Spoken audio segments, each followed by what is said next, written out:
শেখ মুজিব লাল ঘোড়া দাবড়াতে চাইছিল, ইতিহাস সাক্ষী দেয়। কোথায় শেখ মুজিব আজকে?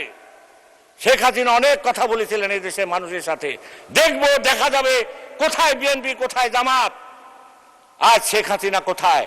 আলোচনায় অংশগ্রহণ করবেন রাজশাহী ৬ আসন থেকে নির্বাচিত মাননীয় সদস্য জনাব মোহাম্মদ আবু সাইদ চাঁদ। সর্বপ্রথমেই মহান আল্লাহ রাব্বুল আলামিনের কাছে শুকরিয়া আদায় করি। পাশাপাশি আজকের এই বাজেটে অর্থমন্ত্রীকে ধন্যবাদ দিয়ে আমি কথা আরম্ভ করতে চাই।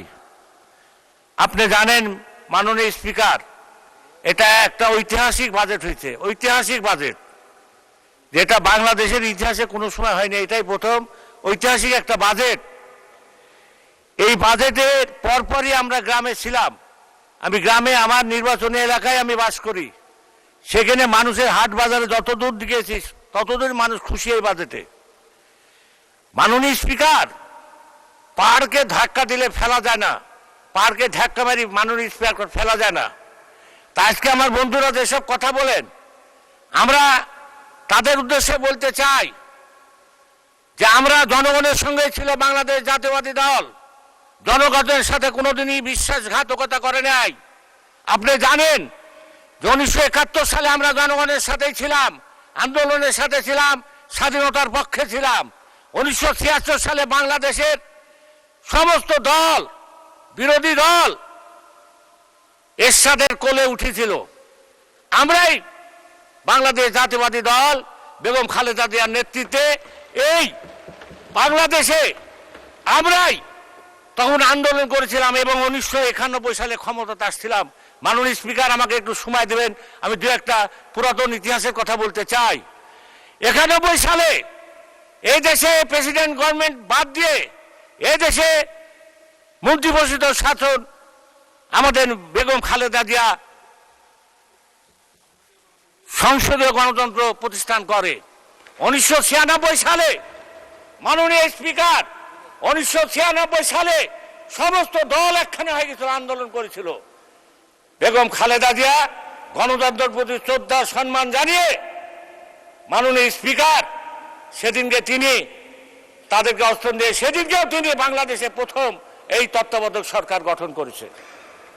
আমি বলতে চাই, পাহাড়কে যেরকম ধাক্কা দিলে ফেলা যাবে না। শেখ মুজিব লাল ঘোড়া দাবড়াতে চাইছিল, ইতিহাস সাক্ষী দেয়। কোথায় শেখ মুজিব আজকে? শেখ হাসিনা অনেক কথা বলেছিলেন এই দেশের মানুষের সাথে, দেখবো দেখা যাবে কোথায় বিএনপি, কোথায় জামাত। আজ শেখ হাসিনা কোথায়? আমরা বিএনপি বাংলাদেশের প্রত্যেকটা আন্দোলনের সংগ্রামে ছিলাম। মানুষের সাথে বিশ্বাসঘাতকতার ইতিহাস আমাদের জানা নাই, আমরা করি নাই। 96 বলেন, 2001 সালে বলেন, 2009 সালে বলেন, 17 সালে বলেন, আমরা কোনোদিন জানি না। বিরোধী দল আজকে আপনারা সমালোচনা করছেন, আমাদেরকে ধাক্কা দিলে আমরা পড়ে যাব, এটা আপনাদের ভুল ধারণা। আপনারা মনে রাখেন, বিএনপি একটা বিশাল দল, এর পিছিয়ে গণগণ আছে। আপনারা এই ঢাকা ইউনিভার্সিটি যখন ছাত্র শিবির পাস করেছিল, আপনারা যখন চিটাগাঙ্গে পাস করেছিলেন, আপনারা যখন রাজশাহী পাস করেছিলেন, আপনারা ঘোষণা দিয়েছিলেন যে আমরা এবার ক্ষমতায় যাব।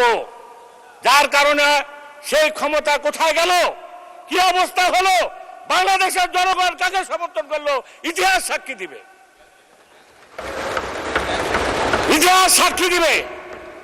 আপনারা, আমি যখন একটা মেয়ের কাছে গেলাম ভোট চাইতে, মেয়েটা, স্পিকার বলবো না বলবো না? বলবো কি বলবো? খোকন ভাই বলছে, মাননীয় সদস্য যাই বলেন সংসদীয় রীতিনীতি মেনে বলেন। কথা বলছি না, কি বলবেন আমি তো আর জানি না। সংসদীয় রীতিনীতি মেনে বলেন। হ্যাঁ, একটাও বলিনি। আমি শুধু একটুকুই বলি যে আমি এক মেয়ের কাছে গেলাম ভোট চাইতে। মেয়েটা বললো যে বাবা, নতুন করে কথা শুনছি। কি গো? তো বলছে, মা বাবা এখন নাকি মরার পর, মানুষের মরার পর আমরা জানি তোমার দিনকে, তোমার রবকে, এগুলো আল্লাহ জিজ্ঞাসা করে। ওই মেয়েটা আমাকে বলছে যে ভোট কাকে দিছো সেটাও নাকি আল্লাহ রাব্বুল আলামিন এবার জিজ্ঞাসা করবে। শুনতে শুনতে তো আমার মাথা খারাপ হয়ে গেল। আমি আবার গেলাম, যাতে ভোট তো সব শেষ হয়ে গেল। পরবর্তীকালে আমি যাই দেখলাম যে সব কথা যে মানুষ কর্ণপাত করে নাই।